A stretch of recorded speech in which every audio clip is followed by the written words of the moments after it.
Let's talk about the golden years, retirement, the big fade-out, the quiet endgame every assassin secretly dreams about. Spoiler: it doesn't exist. You don't retire from this line of work.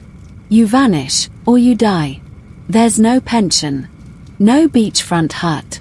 No wistful mornings sipping elderberry tea while reminiscing about that one time in Bruges. The moment you try to leave, you become a loose end. And loose ends in this business are trimmed with blades, not farewell parties. Sure, you might try. You'll find some forgotten village on a backroad map, a place with more goats than people, where the only politics involve whose chicken wandered into whose garden. You'll pick a name, something boring, safe. You'll grow out your hair or shave it off. You'll call yourself a farmer, a tanner, maybe even a wandering monk with a tragic past and excellent soup. But here's the problem. You're not really any of those things. You're an assassin pretending to be normal. And the world, especially the nasty little corners of it you've touched, does not forget. You might make it a few months, maybe even a year. You grow turnips. You drink rainwater. You trade in the market with people who don't know the kind of things you've done. And just when you start to think maybe, you've escaped it, you see something. A mark on a traveling merchant's bag. A guard with too many questions. A child pointing at your scar and asking if you used to be a knight. You start sleeping lighter again. The knife returns to your bedroll. You stop going to market in daylight. Because retirement isn't peace, it's waiting. Waiting for the past to catch up. And it always does. Fringe tidbit. There's a tale of an assassin who retired to a monastery, hoping to live out his days in quiet reflection and chanting. He made it 2 years before a visiting bishop recognized his voice. The next day, the monastery mysteriously caught fire. No survivors. Coincidence? Historians still argue. But most agree the fire started near the choir loft, and that the singing had been especially off. You might think you can fake it, bury the past, live small. But it creeps in. The habits. The caution. The mistrust. You flinch at sudden sounds. You never sit with your back to a door. You know how to kill someone with a soup spoon, and that knowledge doesn't go away just because you're now growing radishes. Even if the world lets you live, your own mind doesn't. You start remembering the faces. Not the famous ones, the nobles and generals. The small ones. The cook who spotted you. The guard who was just a little too slow. The stable boy who screamed at the wrong moment. They weren't targets. They were collateral. And you remember them more clearly than the people who paid you. You tell yourself you did what you had to. That they were enemies. That the world is cruel. But then you wake up sweating from dreams where their eyes stare back at you, asking why. And the worst part, you don't have a good answer. You might try to write it all down, leave a record, a warning, something to make sense of the mess. But then you realize, if anyone ever reads it, they'll come looking. Not to understand, but to punish. So you burn the pages. Again. Sometimes people say, he disappeared. And they mean it kindly. Like you're living in peace, fishing, or painting landscapes. But disappeared in your case means either buried in a shallow grave no one found, or still alive, pretending to be someone else, flinching every time someone knocks on the door. There's no legendary send-off. No last big job. You don't go out in a blaze of glory. You fizzle. You fade. You die in a shack, alone, from a minor wound that wouldn't have killed you 10 years ago. Or maybe you choke on bread, and your last thought is, at least it wasn't a blade. Even if someone does find you and knows who you were, what are they going to do? Clap. No. They're going to kill you, because you know things. Because you were dangerous. Because no one believes a killer ever really stops. Retirement isn't rest. It's the slow unraveling of a life held together by fear and violence. It's the knowledge that every sunrise could be your last, not from old age or illness, but because you once made a duke's daughter cry, and now her bastard cousin wants revenge. So next time someone talks about getting out of the game, laugh gently, sip your soup, and watch the door. Because there is no out, just quieter hiding. Let's talk about your legacy. Or, more accurately, the complete and utter lack of one. You might think that, after years of risking your life in grimy alleys and opulent halls, you'd be remembered, if not as a hero, then at least as a chilling cautionary tale. Some whispered name etched into tavern lore. A murky figure in the background of a noble's downfall. A moniker passed around by servants and spooked guards, always spoken in low tones. But no, that's not how it ends. The best assassins aren't remembered. They're erased. You didn't build a legacy. You built a void, an invisible trail of disappearances, strange deaths, and convenient accidents. And when the dust settled, nobody pointed to you. They pointed to curses, to karma, to God's mysterious will. You didn't get fame. You got theories. And you know what? That's how you survived. If your name had ever made it into a song or broadsheet, you'd be dead. A legend is just a bigger target. The more people who knew about you, the more wanted posters went up. The more coin purses opened. The more daggers were drawn. No, fame wasn't a reward. It was a death sentence with extra flair. So you didn't sign your work. You didn't leave calling cards or symbols. You didn't write your story in blood across stone. You did the job. You disappeared. And when people tried to figure out who had done it, they found nothing. That was your signature, absence. Fringe tidbit. In some cases, assassins were deliberately forgotten. After particularly sensitive jobs, like political hits sanctioned by powerful patrons, records were destroyed. Witnesses vanished. Sometimes, even the client was later silenced. The job erased itself, like a grim ripple in a still pond. Historians still debate whether some infamous deaths were even murders at all, or just oddly convenient timing. If you tried to write your story, to leave a chronicle, you'd have had to burn it every time someone got close. You couldn't leave journals, keepsakes, or monuments. Even something as small as a pendant or a sketch risked identifying you. So your past became fog. And as the years dragged on, you started to forget pieces of it, too. Your name changed so many times you couldn't remember the first one. Was it Thomas? Leo? Did you have a middle name? Did your mother call you by a nickname when you were small? The answer dissolved somewhere between the fourth fake identity and the seventh burned document. And in your darker moments, you wondered, what was the point? You'd removed tyrants, snuffed out abusers, toppled cruel barons and arrogant bishops.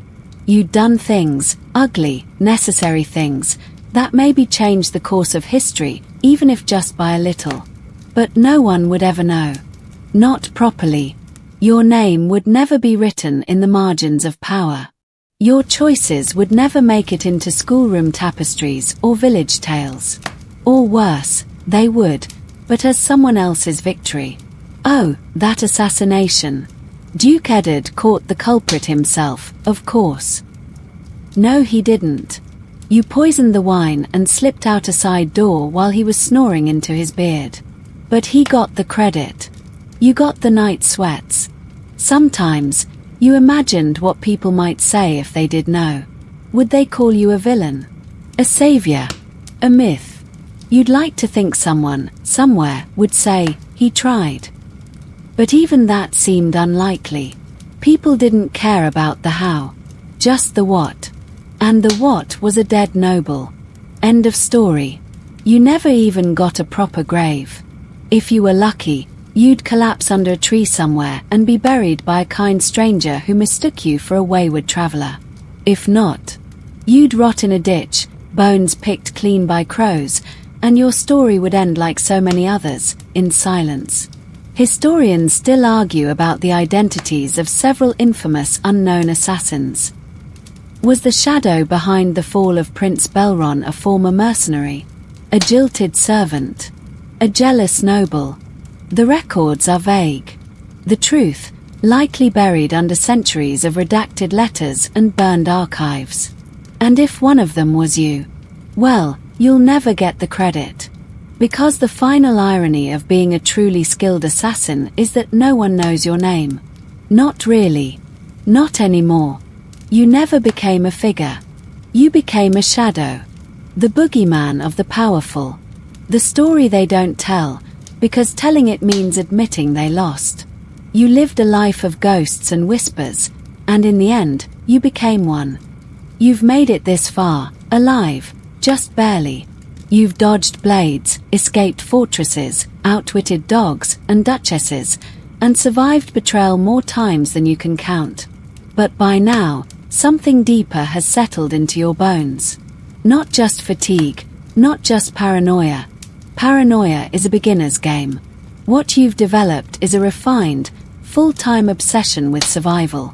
It's not just that you're careful. It's that you're never not watching. You sit in taverns with your back to the wall. Not because it's dramatic, but because you have to. You need to see every face that enters. You memorize footsteps. You note who orders what, who stirs their drink too long, who shifts in their seat every time someone moves near the exit. You can't help it. Your brain runs constant threat assessments. Who's armed? Who's lying? Who's trying to remember where they've seen you before? Your eyes never rest. Not fully. You sleep like a cat in a thunderstorm, light, twitchy, and always ready to flee. Your dreams are brief and jagged. You don't dream of peace. You dream of knives. Sometimes yours, sometimes not. You're not just suspicious of people. You're suspicious of everything. A coin that lands oddly. A breeze when there's no window open. A loaf of bread that smells too much like almonds. These aren't just quirks. These are signs. Clues. Potential ends. There's a fringe detail from a 15th century diary written by a barkeep who swore one of his regulars, scruffy, quiet, good tipper, once stabbed a sausage before eating it. Just to be sure it wasn't hiding a needle. Did it help? No idea. But the sausage didn't get the drop on him, so there's that. Historians still debate whether medieval assassins were mentally stable. Some describe them as focused professionals, others as dangerously unhinged. But most agree on this. Long-term survival in that trade required an unhealthy level of hypervigilance. You weren't just wary. You were a walking storm warning. And it doesn't fade with age. If anything, it gets worse. Every creak becomes a trigger. Every knock a potential ambush.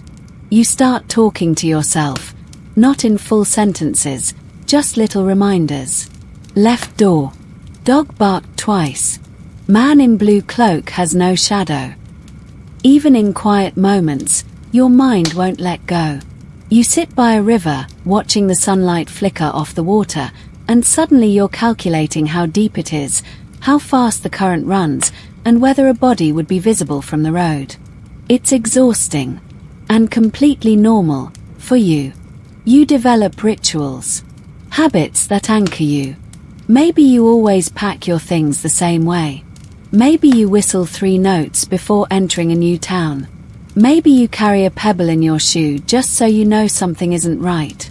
Because the minute everything feels perfect, you know that's when you're most at risk. People start to notice. The way you flinch. The way you scan. The way you never laugh at jokes that mention poison. You try to play it off, just a nervous traveler, you say. But even the dullest barmaid eventually realizes you're not just nervous. You're haunted. And if you ever let your guard down, just once, it always backfires. Maybe you let yourself enjoy a festival. Just one dance. One mug of sweet wine. You blink, and someone's shouting your description in the next alley over. Maybe it wasn't even meant for you. But your heart is already pounding, your legs already moving, your knife already in hand. You don't do mistakes. Not anymore. You've stopped asking if it's worth it. That's a question for philosophers. You're too busy checking under your table for loose floorboards. You've accepted that this is who you are. What you are. A coil of tension wrapped in a cloak and smeared in yesterday's dust. Even your posture has changed. You walk like you're ready to sprint. Sit like you're about to stand.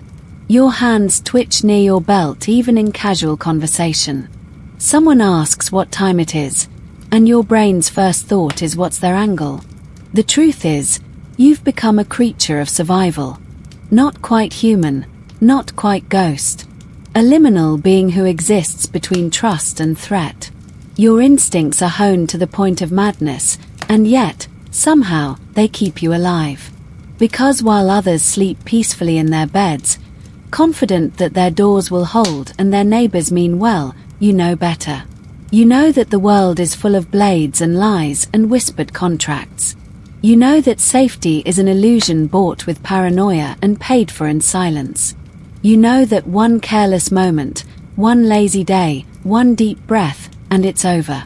So you keep watching, keep calculating, keep surviving, because if you don't, no one else will do it for you. One mistake. That's all it takes. You can have a perfect plan, memorized maps, the exact guard rotations, and 3 backup escape routes. But one slip, a snapped twig, a muttered word too loud, a candle left burning, and suddenly, everything's fire and shouting and sharp things aimed at your insides. In your line of work, there's no cushion, no mulligan. You don't get to shrug and say, next time. Because next time assumes you're still breathing. And that assumption, dangerous. Let's paint the picture. You're crouched in the rafters of a chapel, breathing shallow, watching a cardinal below mutter his evening prayers. You wait for the bell to toll, your signal to strike. But someone sneezes. Not you. A monk. Somewhere in the back. But it startles the cardinal. He shifts. You throw your blade, expecting to catch his throat. Instead, his shoulder. He screams. Congratulations. You've just failed. And the response is immediate. The guards surge in. One sees your boot hanging just slightly from the ledge. Another screams. You jump, roll, sprint. You almost make it. But almost means you'll be bleeding by morning. That's the game. You don't get second chances. Not with lords. Not with targets. And definitely not with accidents. There's a chilling fringe tale of a would-be assassin who dropped his dagger in a hallway. Just a single clatter on the stone. The sound echoed. A servant investigated. The mark was alerted. The killer fled, but the dropped blade had his initials carved on the hilt, a vanity touch from his younger, dumber years. They tracked him down within days. Hung him in the very hallway he was meant to stain with blood. Historians still debate whether that story is true or just a moral tale told to frighten apprentices. But among killers, everyone knows the lesson. Don't get fancy. Don't get sloppy. Don't get caught. And the mistakes weren't always yours. Sometimes the world conspired against you. A cat yowling at the wrong moment. A candle flickering too brightly. A drunk servant stumbling into a hallway he wasn't supposed to be in. Even nature betrayed you. Rain that made your climbing rope slip. Fog that hid the wrong turn. Wind that carried your scent straight to the guard dog. But nothing messed you up like children. Because a kid in the wrong place at the wrong time? That changed everything.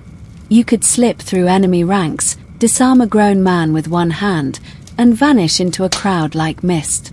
But a child staring at you with wide, innocent eyes, that stopped you cold. Maybe it reminded you of something you used to have. Maybe it just made you hesitate. And in this line of work, Hesitation kills. That pause. That moment of conscience. That's when a door creaks. A sword sings from its sheath. A yell erupts. And suddenly, you're the one being hunted, heart pounding in your ears, breath coming short, mind screaming, "Why didn't I just finish the job?" Because mistakes weren't just tactical. They were emotional. And emotional mistakes lingered. They echoed in your thoughts for days, weeks. They made your hand shake during the next job. Made you overcompensate. Made you ruthless when caution was needed. Or cautious when ruthlessness would have saved your skin. Every veteran assassin has one. The moment they remember as the one that nearly ended it all. Maybe it was a hesitation. Maybe a misjudged leap. Maybe a locked door that shouldn't have been locked. But they remember. Vividly. The smell. The sound. The cold sweat. The exact shape of the wound they didn't get stitched until 3 towns later. You learn to plan for errors. You pack 2 of everything. You test every vial. You walk every route forward and backward before the mission. You wear plain boots, no flappy cloaks, and never carry anything that jingles. And yet, you still mess up. Because you're not perfect. You're tired. Your body aches. Your memory slips. You're human, and that, more than anything, is the greatest liability. And as you patch yourself up in a filthy cellar or the loft of an abandoned barn, you think about how close it came. How one mistake, one tiny thing, nearly cost everything. And you swear, never again. Until it happens again.